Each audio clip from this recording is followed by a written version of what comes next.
which of the following are isoelectronic species? isoelectronic species मतलब जिसमें number of electron same, बराबर। तो suppose आपके पास Na प्लस है, तो Na का इलेक्ट्रॉनिक Na के अंदर एटॉमिक नंबर 11, तो +1 लिखोगे तो एक इलेक्ट्रॉन चला गया, तो क्या बचेगा?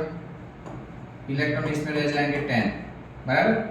चलो पोटेशियम लिखो K प्लस, पोटेशियम का एटॉमिक नंबर 19, प्लस करोगे तो एक इलेक्ट्रॉन चला जाएगा, तो बचेगा 18, तो नंबर ऑफ इलेक्ट्रॉन इधर हो जाएंगे 18, बराबर। मैग्नीशियम 2 प्लस, Mg2 प्लस 12 है, बट 2 इलेक्ट्रॉन गए, तो क्या बचेगा? 10 बच जाएगा, बराबर। कैल्शियम 2 प्लस,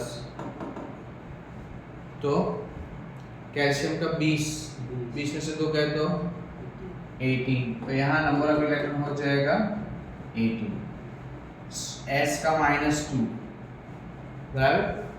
सल्फर के 16, बराबर। तो 16 होंगे और 2 ऐड कर लो, तो इलेक्ट्रॉन कितने हो जाएंगे? 18। और आर्गन के खुद कितने हैं इलेक्ट्रॉन? 18। तो ये आपके 10 इलेक्ट्रॉन्स और ये 18 इलेक्ट्रॉन्स। तो ये आइसो इलेक्ट्रॉनिक स्पीसीज, इसका ही आइसो इलेक्ट्रॉनिक स्पीसीज, जिसमें नंबर ऑफ इलेक्ट्रॉन कैसे होते हैं? सेम।